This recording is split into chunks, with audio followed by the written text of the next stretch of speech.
The massive alien ship descended through Earth's atmosphere, its sleek silver hull reflecting the morning sunlight.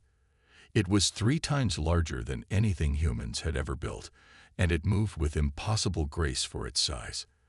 Fighter jets escorted it toward the landing zone outside Washington, D.C., where world leaders waited with a mixture of excitement and dread.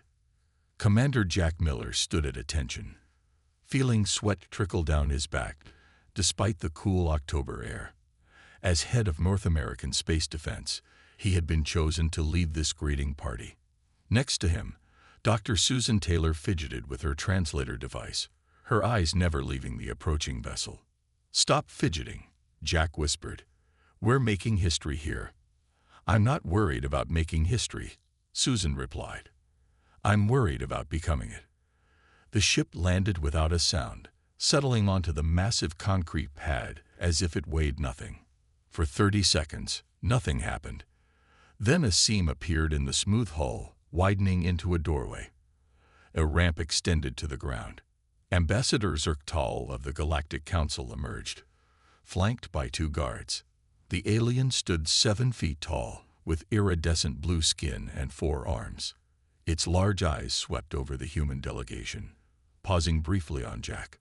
"Welcome to Earth," Jack said, stepping forward with his hand extended. The alien made no move to accept the handshake. Instead, it produced a small device that projected holographic text into the air. "I am Ambassador Zerktal, representative of the Galactic Council, Federation of 327 spacefaring civilizations. I come bearing an invitation for humanity to join our community of worlds." The world leaders behind Jack broke into applause. The alien's mouthparts twitched in what might have been a smile. Later, in a conference room inside the United Nations building, Jack watched as Susan pored over the treaty documents. Her expression grew darker with each page she translated. "This can't be right," she muttered. "What is it?" Jack asked, leaning over her shoulder. Susan pointed to a subsection buried deep in the document. According to this, Earth would be classified as a developing world with limited voting rights for a minimum of 500 years. Jack frowned. "That doesn't sound fair." "It gets worse," Susan continued, flipping to another section. "Earth would be subject to resource quotas. We would only be allowed to harvest certain amounts of materials from our own solar system, with the excess going to the Council." Jack took the document from her hands. "So this isn't an invitation to join as equals. It's an invitation to become their servants." When they confronted Ambassador Zerktal with their concerns, the alien's demeanor changed instantly. The false friendliness vanished, replaced by cold arrogance. "All new species must earn their place," Zerktal said. "You cannot expect to join a civilization thousands of years more advanced and immediately receive equal standing." "That's not what your invitation claimed," Jack retorted. "You made it sound like we were being welcomed as partners." "A simplification for your benefit," the alien replied. "Now shall we proceed with the preliminary signatures?" Jack looked at the world leaders, who nodded their agreement. He took a deep breath. "No," he said simply. "Earth rejects these terms." The temperature in the room seemed to drop several degrees. Ambassador Zerktal's upper hands clenched into fists. "No species has ever rejected membership," the alien said quietly. "This is most unusual." "Humans are unusual," Susan said, standing beside Jack. "And we won't sign away our freedom." Zerktal gathered the documents with swift, angry movements. "You do not understand what you are doing. There will be consequences for human arrogance." As the alien delegation departed, Jack watched their ship rise into the sky. Susan stood beside him, her face pale. "Did we just start an interstellar incident?" she asked. Jack nodded slowly. "Probably. But better that than signing ourselves into slavery." As the alien ship disappeared into the clouds, Jack couldn't shake the feeling that this was just the beginning of humanity's troubles with the Galactic Council. The Grand Chamber of Nexus Prime buzzed with angry voices.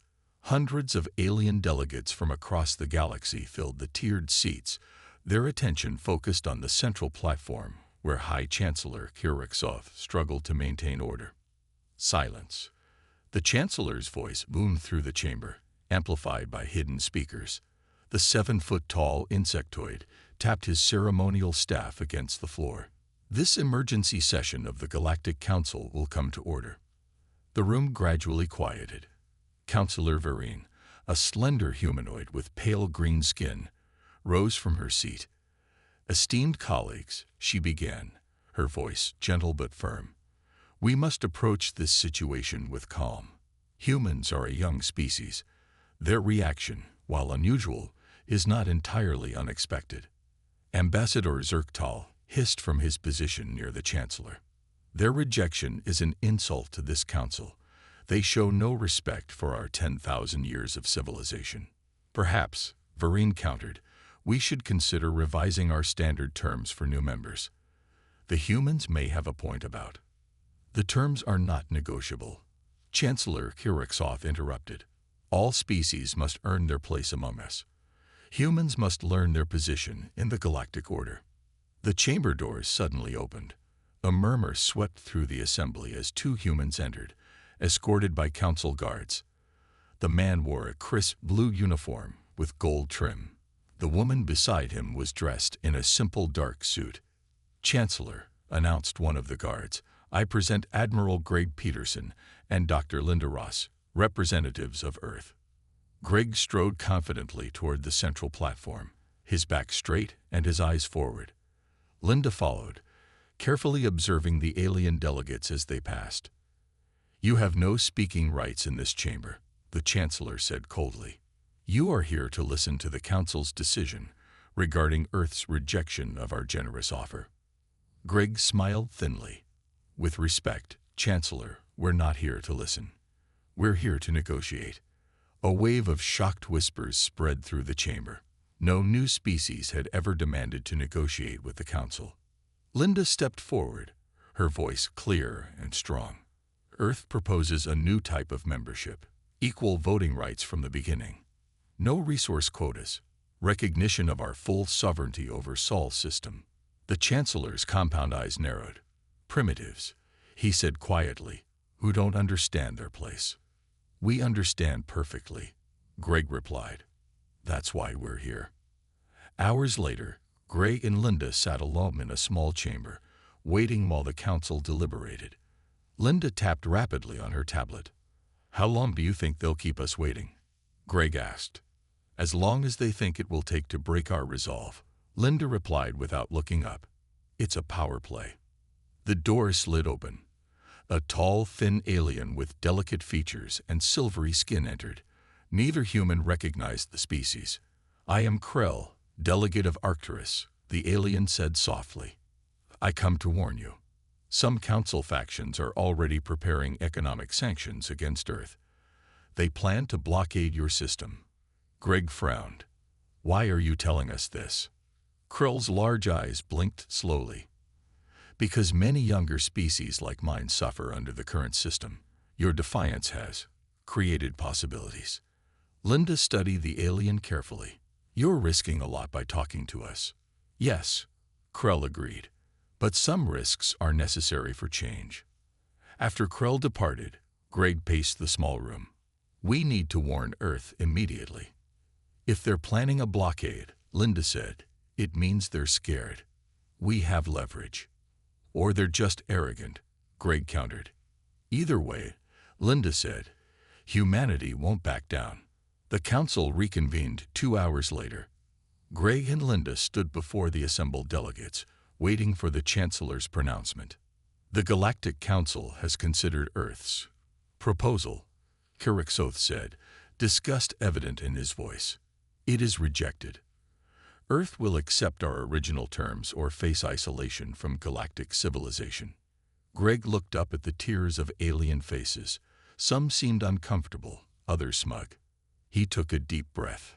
Chancellor, delegates of the Council, Earth rejects your ultimatum. We will forge our own path among the stars. As they were escorted out, Linda leaned close to Greg. Did we just declare independence from the galaxy? Greg nodded grimly. I think we did. Now we just have to make it stick. President Samantha Wright looked around the large oval table at the grim faces of world leaders. The emergency meeting had been called just hours after receiving the encrypted message from Admiral Peterson. Outside the windows of the White House conference room, a light rain fell on Washington, D.C. "Ladies and gentlemen," she said, "we face the greatest challenge in human history. The Galactic Council has rejected our terms and threatens to isolate Earth." She nodded to a man in a military uniform. "Colonel Johnson, please share your findings." Colonel Frank Johnson stood and tapped a tablet. The large screen on the wall lit up with images of strange objects near Jupiter. "Alien ships," he explained. "At least 30 of them, positioned to control access to the outer solar system. Based on their placement, we believe this is the beginning of a blockade." The Chinese president leaned forward. "How did they deploy so quickly?"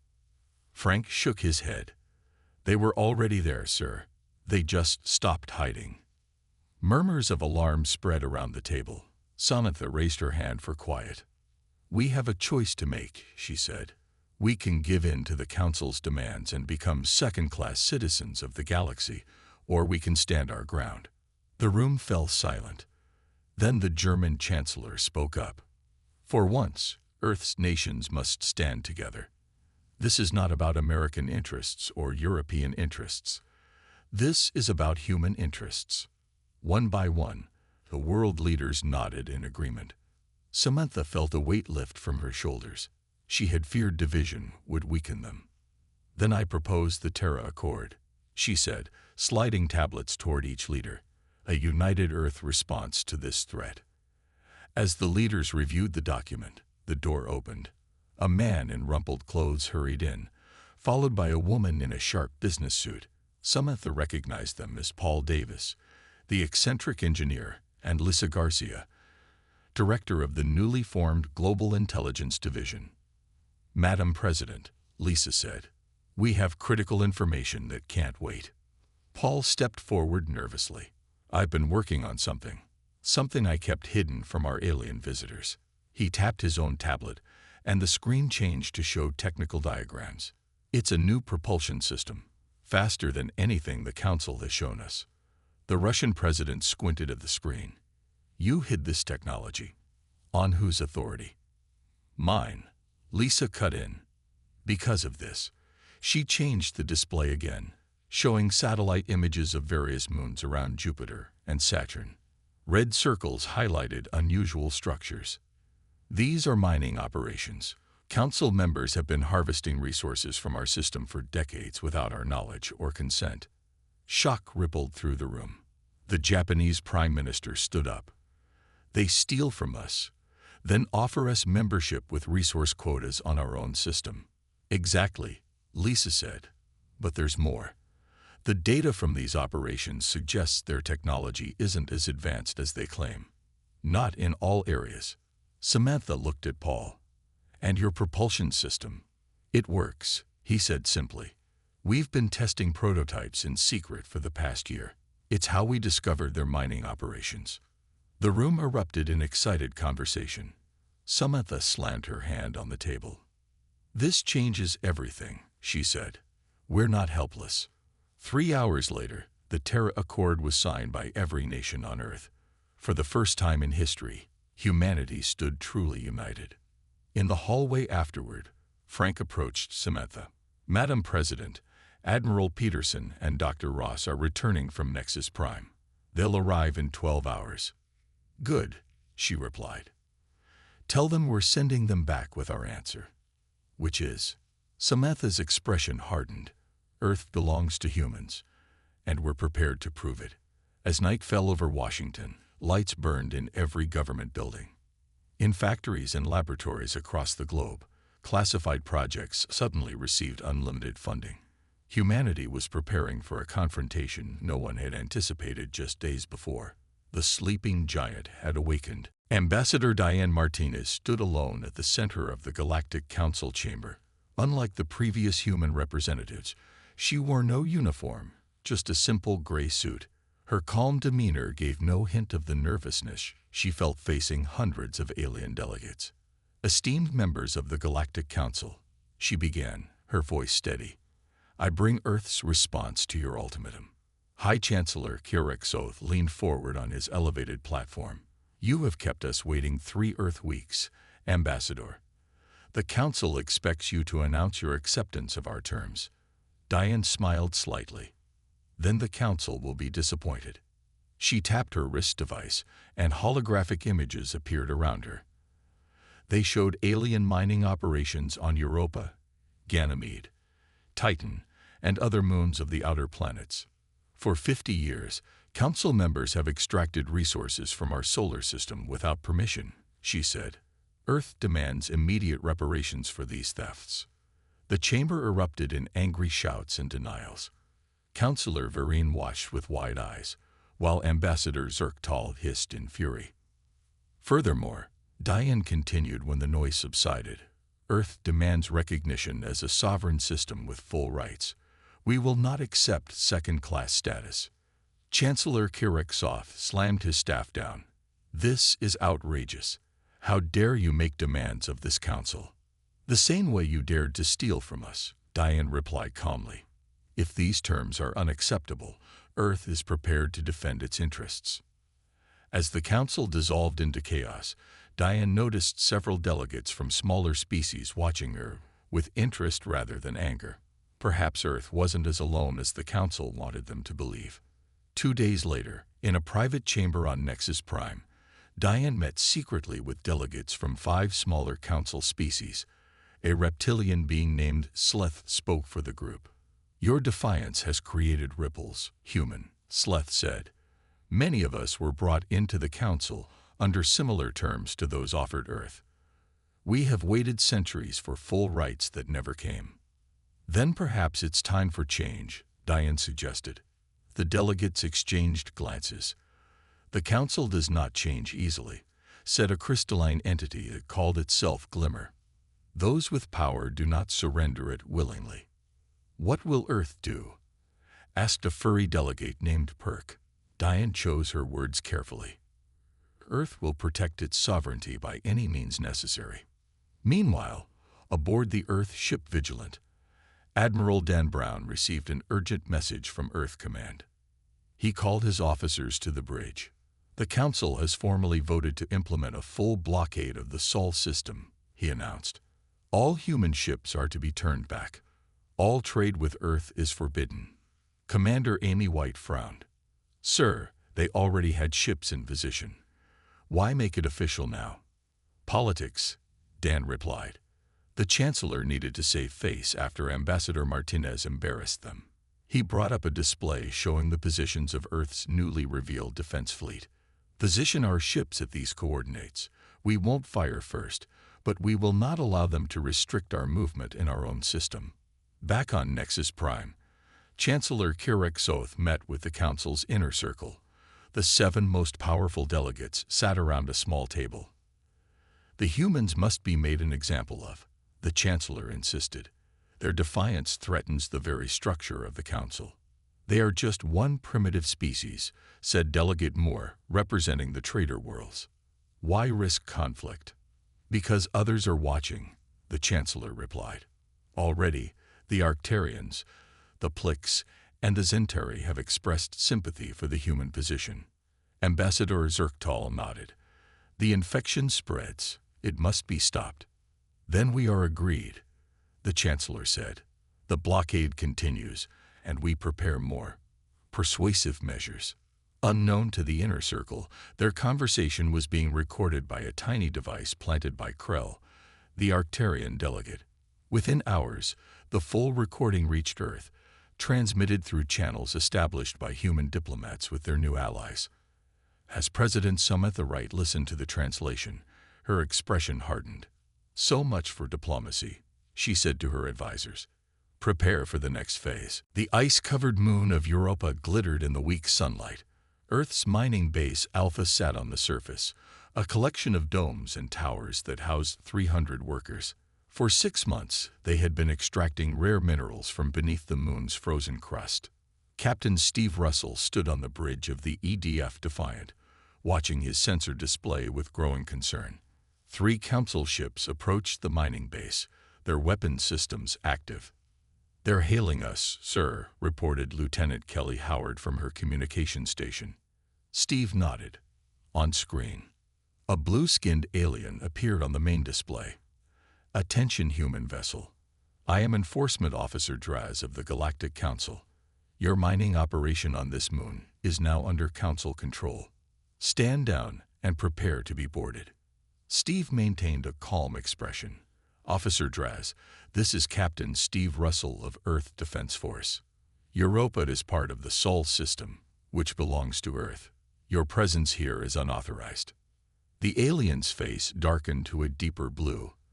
"The Council has claimed this system due to human defiance. You have 1 Earth hour to evacuate your personnel." The screen went dark. Steve turned to his second-in-command. "Commander Ben Lewis, what's the status of our new shield system?" "Online and ready, sir," Ben replied. "But it's never been tested against their weapons." Steve walked to the tactical station. "And our miners?" "Most are inside the protective bunkers," said Weapons Officer Maria Diaz. "But we still have 20 people in the outer facilities." Steve tapped his command console. "Mining Base Alpha, this is Captain Russell. You have 15 minutes to get all personnel to the bunkers. This is not a drill." He turned to his bridge crew. "Battle stations. Deploy defensive formation Delta. We will not fire unless fired upon." Exactly 1 hour later, the 3 council ships moved toward the mining base. From the Defiance Bridge, Steve watched as they positioned themselves above the main dome. "They're powering up tractor beams," Maria reported. "They're attempting to lock onto the mineral storage units." Steve straightened his uniform. "Activate shields over the base. Warn them once more to withdraw." Before his order could be carried out, the lead council ship fired an energy beam at the base's main storage facility. The beam struck an invisible barrier and scattered harmlessly into space. "They fired on our position, sir," Maria said, her voice tight with tension. Steve nodded. "Target their weapon systems only. Fire." The Defiant's new pulse cannons fired with precision. Blue-white energy lanced out, striking the lead council ship. Its weapons array exploded in a shower of sparks and metal. "Direct hit," Maria reported. "Their weapons are offline." The other 2 council ships immediately turned their weapons on the Defiant. Energy beams struck the Earth ship's shields, which glowed but held firm. Steve remained standing as his ship shook slightly. "Return fire. Weapons only." The battle lasted less than 5 minutes. When it ended, all 3 council ships had lost their weapons capabilities, but remained otherwise intact. The Defiant's shields had held at 70% strength. "They're retreating, sir," Ben said with a note of disbelief. "Breaking orbit and heading out of the system." Steve allowed himself a small smile. "Send the recording of this engagement to Earth Command immediately." Later that day, the video of the confrontation spread across the galactic network. Species throughout Council space watched as the supposedly primitive humans easily defended their outpost against Council enforcers. On Nexus Prime, High Chancellor Hirexoth faced an angry inner circle. "You assured us humans were primitives," Councillor Moore said accusingly. "Yet their weapons disabled our ships without destroying them. Their shields withstood direct attacks. This suggests precision and power we did not expect." The Chancellor's mandibles clicked in agitation. "A minor setback. They caught us by surprise. And now every species in the galaxy knows it," said Councillor Vereen. "This escalation was a mistake." Meanwhile, on Earth, President Samantha Wright watched the recording with her military advisors. "Captain Russell showed remarkable restraint," she noted. "He could have destroyed those ships." "That was deliberate, Madam President," said Admiral Brown via holographic link. "We wanted to demonstrate our capabilities without appearing aggressive." Samantha nodded in approval. "Promote Captain Russell to Commodore. Put him in charge of system defense." She turned to look out the window at the night sky. The Council now knows we can defend ourselves. Let's see how they respond. Dr. Nicole Anderson waited nervously in the small meeting room on Luna Base. As Earth's foremost expert on alien cultures, she had been chosen to host this secret gathering. The room was secure, swept for listening devices every hour. What would happen here today could change the course of galactic politics forever. The door slid open. 5 aliens of different species entered, each wearing plain clothes with no official markings. Nicole recognized Krell, the Arcturian who had first warned Earth about the Council's plans. "Welcome to Luna," Nicole said, gesturing to the chairs around the table. "Thank you for taking this risk." A stocky, orange-skinned being stepped forward. "I am Grun of the Pelleran worlds. The risk is necessary. The Council has grown corrupt over centuries." "Trill of the Zenta Confederation," said a tall, willowy alien with 6 eyes. "Your defiance has given hope to many who suffer under Council quotas." The other 2 introduced themselves as Vix of the Meridian Cluster and Dorn of the Free Traders. All represented species who had joined the Council within the last 500 years and still held second-class status. Nicole activated a holographic display. Earth proposes a new alliance, the Liberty Coalition. Equal status for all members, mutual defense, and fair trade. For 3 hours, they discussed the details. When they finished, all 5 alien representatives placed their hands on the agreement pad, formally joining Earth's coalition. As they departed, Krell lingered. "Be warned, Dr. Anderson. The Valerians have been summoned." Nicole felt a chill. Even in their limited dealings with the galaxy, humans had heard of the Valerians, warriors bred for combat. They served as the Council's primary military force. "How long do we have?" she asked. 2 of your weeks, perhaps less," Krell replied. "They bring their battle fleet." On Earth, Chief Engineer Adam Scott led President Wright through a massive underground facility beneath the Rocky Mountains. Hundreds of technicians worked at control stations, monitoring displays that covered the walls. "The planetary defense grid is at 87% capacity, Madam President," Adam explained. "We've been building it secretly for 20 years, ever since we detected the first alien ships in our system." Samantha stared at the displays in amazement. "All this time, we were preparing." Adam nodded. "A few of us always suspected first contact might not be friendly." The grid consists of 500 orbital platforms equipped with shield generators and pulse cannons, similar to those on our ships but more powerful. "Will it be enough against the Valerians?" Samantha asked. Adam's expression grew serious. "Honestly, I don't know. They're legendary warriors." At that moment, Lisa Garcia entered the control room, her face tense with excitement.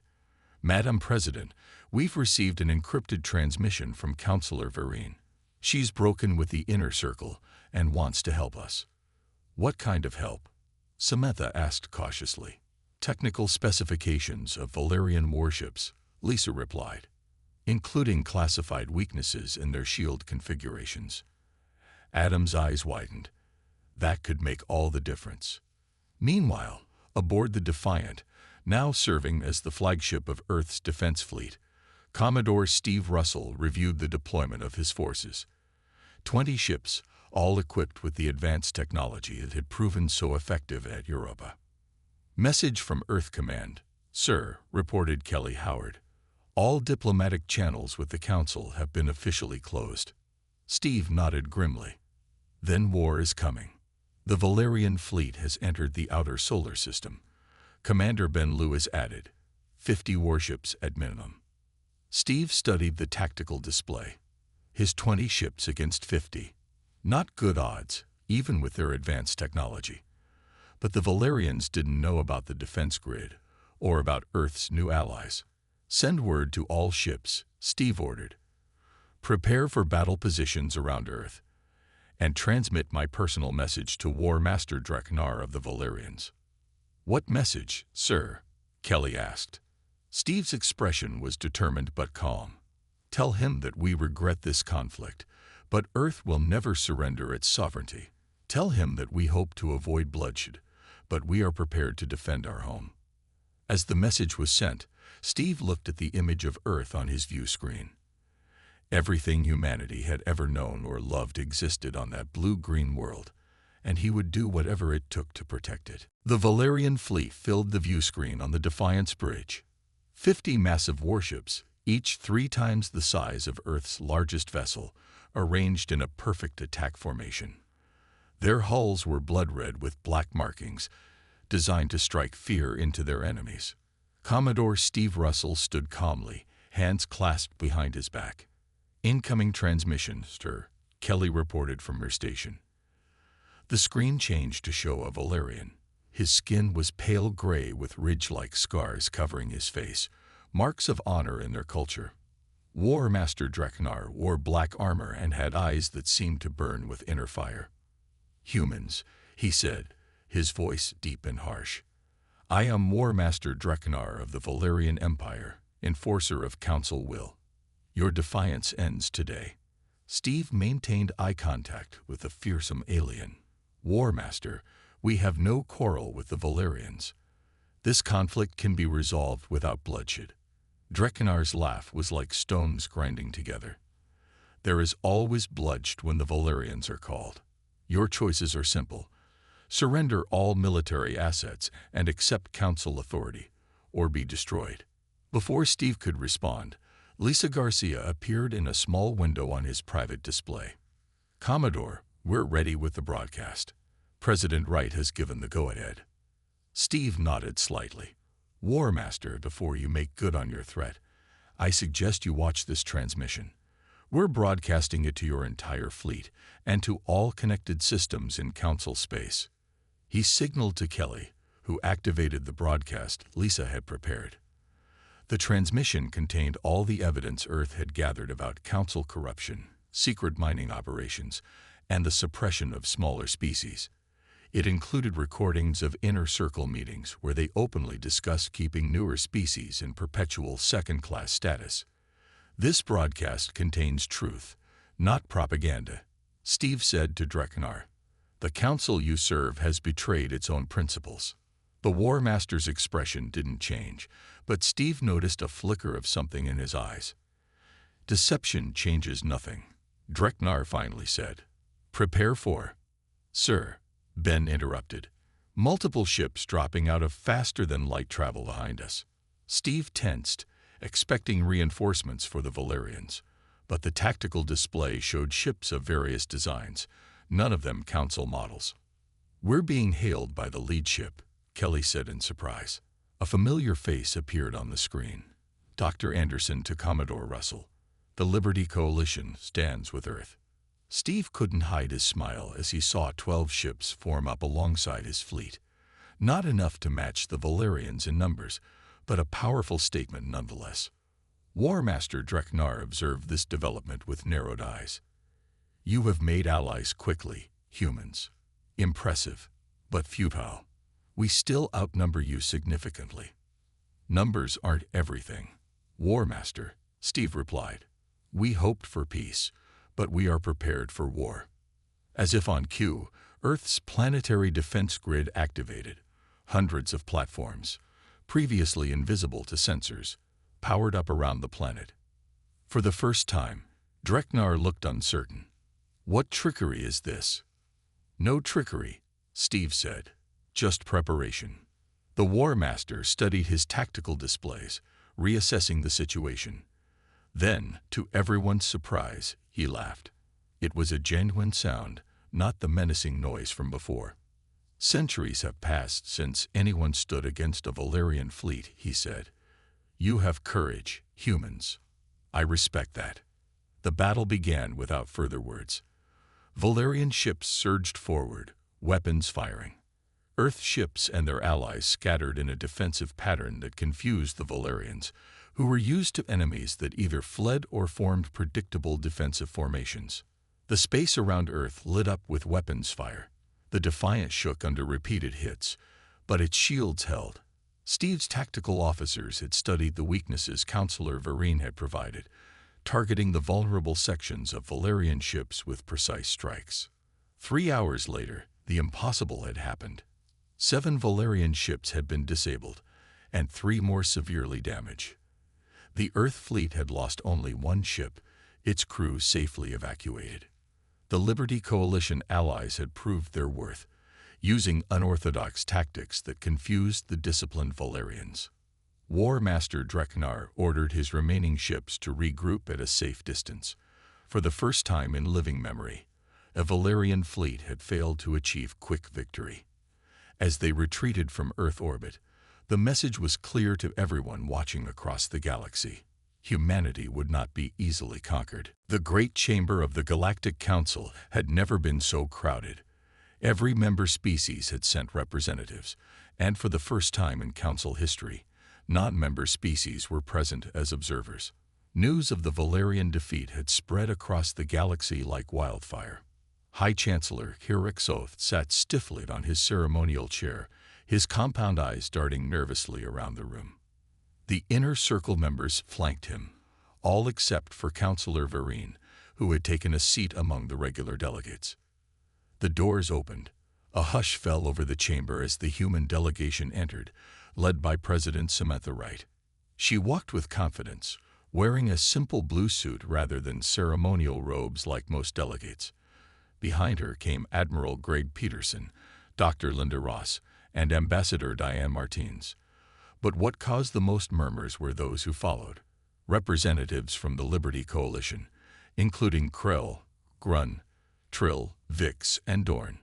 "This emergency session will come to order," the Chancellor announced, struggling to maintain his dignity. "We are here to discuss the recent, unfortunate conflict in the Sol system."